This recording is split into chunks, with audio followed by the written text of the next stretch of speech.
বন্ধুসকলে আজি মোক মেলামাটি জিয়াউল উলুম হিফজখানা মাদ্ৰাছা এখনত নিমন্ত্ৰণ দিছে 3টা বজাত পোৱাকৈ আৰু মাদ্ৰাছাখনত বোলে আজি কিবা নতুনকৈ এটা বোলে মানে প্ৰশিক্ষণ দিয়া হ'ব ছাত্ৰসকলক যি ছাত্ৰ তাত পঢ়ি আছে আৰু যেতিয়া মোক মাতিছে মই তেওঁলোকক যাম বুলি কথা দিছোঁ আৰু মাদ্ৰাছাখনত কি প্ৰশিক্ষণ দিয়া হ'ব সেয়া আপোনালোকক দেখাবলৈ চেষ্টা কৰিম আৰু ভিডিঅ' শেষলৈকে চাই থাকিব যদি ভাল লাগে লাইক কমেণ্ট শ্বেয়াৰ ছাবস্ক্ৰাইব যদি কৰা নাই কৰি দিব তো বলক বাকী ক্লিপখিনি তাত গৈ দেখাবলৈ চেষ্টা কৰিম ধৰ্মীয় শিক্ষাৰ লগতে আমি স্কুলীয়া শিক্ষা সাধাৰণ জিকে জেনেৰেল নলেজৰ উপৰিও আমি কাৰিকৰী স্কিল ইণ্ডিয়াৰ অধীনত আমি ছাত্ৰসকলক এয়াও শিক্ষা দিবলৈ আমি এটা প্ৰয়াস চলাই আছোঁ এই বস্তুটো প্ৰচাৰ কৰিবলৈ মই অনুৰোধ জনাইছোঁ যাতে আমাৰ অন্যান্য মাদ্ৰাছাসকলো এই প্ৰচাৰৰ মাধ্যমত তেওঁলোকে নিজৰ নিজৰ মাদ্ৰাছাত ছাত্ৰসকলক এনেকৈ শিক্ষা দিবৰ বাবে তেওঁলোকে এটা প্ৰয়াস চলাব তাৰ বাবে মই সকলোকে অনুৰোধ কৰিছোঁ বলগৰ মাদ্ৰাছাখনলৈ আহি পালোঁ আৰু মাদ্ৰাছাখনত আহি পোৱাৰ পিছত দেখা পাইছোঁ মাদ্ৰাছাখনত যি প্ৰগ্ৰেম আৰম্ভণি হৈ আছিল আৰু আজি ভিডিঅ'টো বনোৱা মোৰ একমাত্ৰ উদ্দেশ্য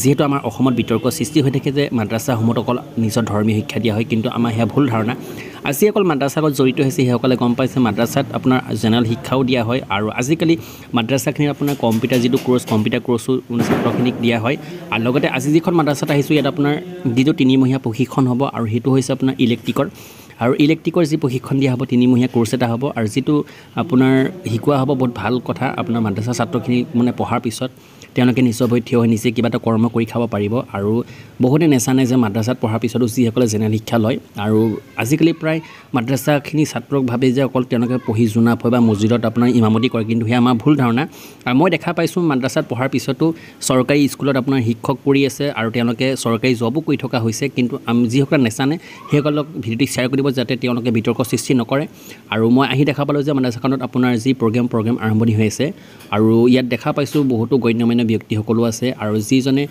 আপোনাৰ কোৰ্চটো লৈ আহিছে সেইজনকো দেখা পালোঁ আৰু সেইজনে আমাৰ অঞ্চলটোক লৈ পেলাই বহুতো ইয়াৰ আমাৰ যি ডেকা ল'ৰাখিনি সেইসকলক বহুতো আগুৱাই নিবলৈ চেষ্টা কৰিছে আৰু সেইজন হৈছে আমাৰ প্ৰফুল্ল দা আৰু তেখেতো বহি আছে আৰু সন্মুখত যিজনক এতিয়া দেখা পাইছে আপোনাৰ এজন জোনাব আমাৰ মানে কি মাদ্ৰাছাখনৰ যিজন প্ৰিন্সিপাল আৰু তেখেতৰ নিজৰ মন্তব্য আগবঢ়াইছে বাকী ভিডিঅ'টি চাই থাকক ভিডিঅ'টি যদি ভাল লাগে লাইক এটা কৰি দিব আৰু শ্বেয়াৰ কৰি দিব আশা থাকিল বাকী ক্লিপখিনি আপোনালোকে দেখুৱাই থাকিম চাই থাকিব তো বলক বাকী ক্লিপখিনি আৰম্ভণি কৰোঁ শ্ৰী অপূৰ্ণ শইকীয়া দেৱে এই উদ্দেশ্য ব্যাখ্যা চৰকাৰ আজি মহান অনুষ্ঠানটো অনুষ্ঠিত হোৱা সভাত সভাপতি কৰা সন্মানীয় অধ্যক্ষ ডাঙৰীয়া এই মছজিদৰে আমাৰ সন্মানীয় কাৰ্যকৰী সভাপতি ছাবিৰ হুছেইন ডাঙৰীয়া প্ৰধান সচিব ডাঙৰীয়া আৰু আমাৰ মৌলানাসকল আৰু আমাৰ চৰকাৰ জোৱানসকল আৰু এই অঞ্চলৰ সমাজকৰ্মী প্ৰাক্তন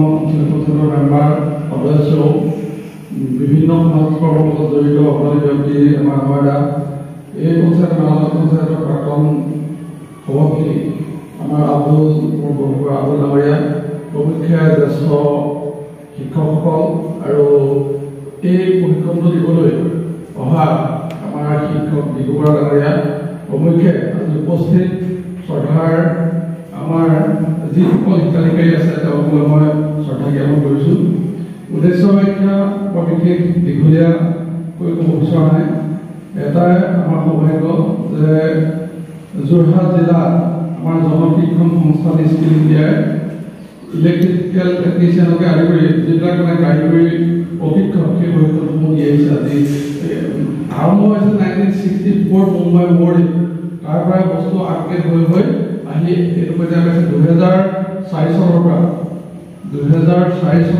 যোৰহাটত আমাৰ এই প্ৰশিক্ষণসমূহ হৈছে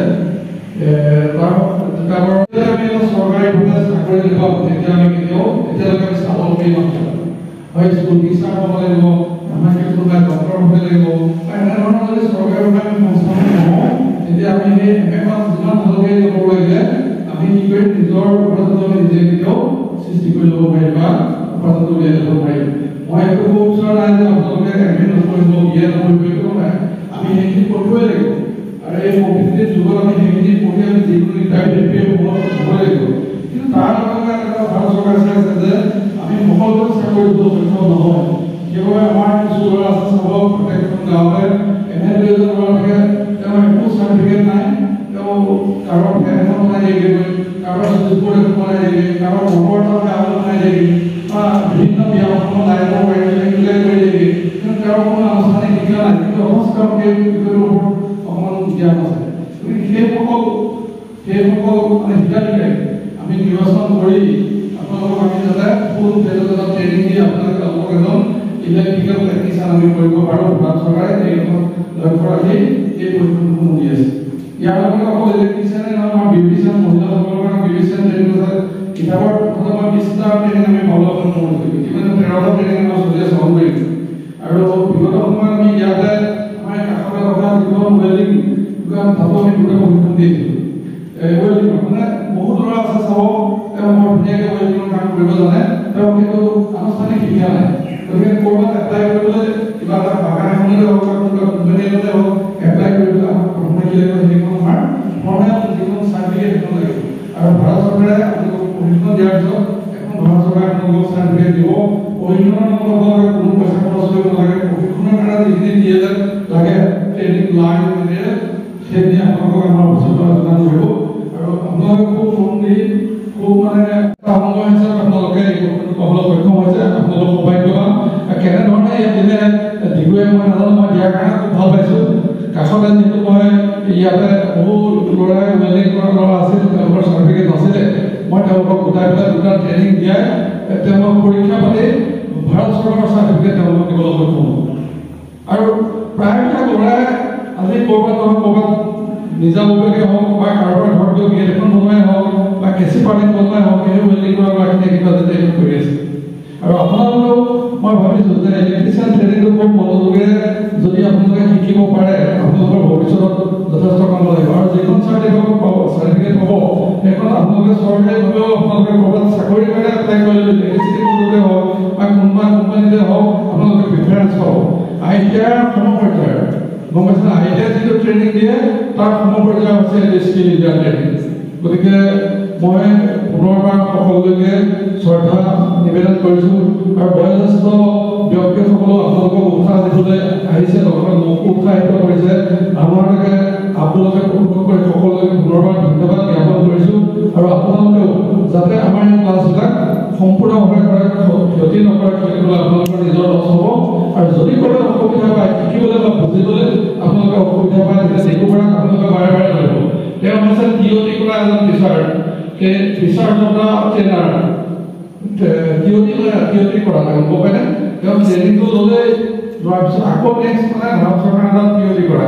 গতিকে তেওঁ আপোনালোকক পুংখানুপুংখভাৱে বুজাই দিবলৈ সক্ষম হ'ব। কিন্তু এটা কথা চাব, আপোনালোকে চাৰ্টিফিকেটখন লোৱাৰ এটা পৰীক্ষা পাৰিব, এইটো থাৰ্ড পাৰ্টি মানে ভাৰতৰ পৰা বন্ধুসকল, আপোনালোকৰ সন্মুখত এতিয়া যিটো ক্লিপ আহি আছে, বৰ ধুনীয়া ক্লিপ এটা, মৰম লগা দৃশ্য এটা দেখা পালোঁ। আৰু মাদ্ৰাছালৈ যেতিয়া এজন অতিথি আহে আৰু তেওঁক কিদৰে সন্মান তেওঁলোকে আগবঢ়ায় সেয়া দেখাবলৈ চেষ্টা কৰিম। আৰু বিশেষকৈ এই ভিডিঅ'টি শ্বেয়াৰ কৰিব, যাতে যিসকলে মাদ্ৰাছাক লৈ পেলাই বিতৰ্ক সৃষ্টি কৰি থাকে সেইসকলে দেখা পায় ভিডিঅ'টি। আৰু দেখা পোৱাৰ পিছত তেওঁলোকৰ মনত যি আপোনালোকৰ মানে মাদ্ৰাছাৰ প্ৰতি বেয়া ভাৱ সেইবিলাক নাইকিয়া হয়। আৰু বিশেষকৈ দেখা পাই বহুত ভাল লাগিছে, মাদ্ৰাছা ছাত্ৰসকলেও এজন অতিথিক কিদৰে সন্মান কৰিব লাগে বা তেওঁক কি শ্ৰদ্ধা কৰিব লাগে সেয়া আজি দেখুৱাইছে, আপোনালোকে দেখাবলৈ চেষ্টা কৰিছোঁ। আৰু বিশেষকৈ মাদ্ৰাছাখিনিত আৰবী শিক্ষাৰ লগত জেনেৰেল শিক্ষা দিয়া হৈ থাকে, আৰু বহুতেই নাজানে, আগতো মই কৈছোঁ। আৰু লগতে কম্পিউটাৰ শিক্ষাও দিয়া হয় আজিকালি। আৰু বিশেষকৈ এতিয়া যিটো ইলেক্ট্ৰিকৰ শিক্ষা মানে 3মহীয়া কোৰ্চ এটা হ'ব, আৰু বহুত ভাল লাগিছে শুনা পাই। আৰু আপোনালোকক দেখাবলৈ চেষ্টা কৰিছোঁ। ভিডিঅ'টি সকলোকে চাই থাকিব, আৰু ভিডিঅ'টি কিন্তু শ্বেয়াৰ কৰিব পাহৰি নাযাব। বাকী ক্লিপখিনি চাই থাকক। বন্ধুসকল, বিশেষকৈ মই এজন ব্যক্তিৰ কথা আপোনাৰ আগত নক'লে কিন্তু মোক নিজকে বেয়া লাগিব। আৰু সেইজন ব্যক্তি হৈছে আমাৰ আব্দুল দা। আৰু আপোনালোকে দেখা পাইছে, যিজনে মানে সন্মুখত আপোনালোকে দেখা পাইছে মাইক্ৰ'ফোন লৈ আছে, আৰু সেইজন আমাৰ আব্দুল দা। এই মাদ্ৰাছা ছাত্ৰৰ প্ৰতি যি মৰম বা ভালপোৱা মাদ্ৰাছাখনৰ প্ৰতি, আৰু তেওঁ বহুত কষ্ট কৰিছে, মাদ্ৰাছাখনৰ লগত তেওঁ জড়িত হৈ আছে। আৰু বিশেষকৈ তেওঁক সকলোৱে দুৱা আৰু আশীৰ্বাদ দিব, যাতে তেওঁ আৰু মাদ্ৰাছাখনৰ প্ৰতি মৰম বা ছাত্ৰৰ প্ৰতি ভালপোৱা যি আছে আৰু তেওঁ সেয়া জীয়াই ৰাখে। আৰু বাকী ক্লিপখিনি চাই থাকক, কাৰণ তেওঁ বহুতো কষ্ট কৰিছে মাদ্ৰাছাখনৰ প্ৰতি। আৰু বাকী চাই থাকক।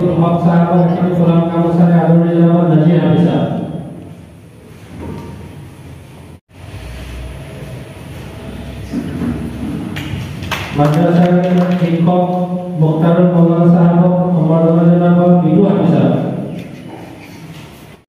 পরিচালনা কমিটির প্রচার সম্পাদক আনোয়ার আলী সাহেব গোলাম গামোচার আদরণী জানাব এবং কারি সাহেব অনুরোধ জানাব।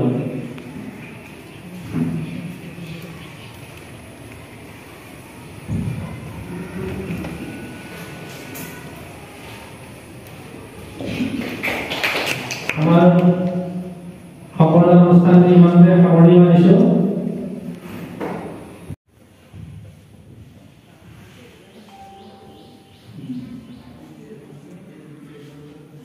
ইয়াত ধৰ্মীয় শিক্ষাৰ লগতে আমি স্কুলীয়া শিক্ষা সাধাৰণ জিকে জেনেৰেল নলেজৰ উপৰিও আমি কাৰিকৰী স্কিল ইণ্ডিয়াৰ অধীনত আমি ছাত্ৰসকলক এয়াও শিক্ষা দিবলৈ আমি এটা প্ৰয়াস চলাই আছো। এই বস্তুটো প্ৰচাৰ কৰিবলৈ মই অনুৰোধ জনাইছো যাতে আমাৰ অন্যান্য মাদ্ৰাছাসকলো এই প্ৰচাৰৰ মাধ্যমত তেওঁলোকে নিজৰ নিজৰ মাদ্ৰাছাত ছাত্ৰসকলক এনেকৈ শিক্ষা দিবৰ বাবে তেওঁলোকে এটা প্ৰয়াস চলাব। তাৰ বাবে মই সকলোকে অনুৰোধ কৰিছো। এইখিনিকে কৈ মই মোৰ কথা সামৰিছো।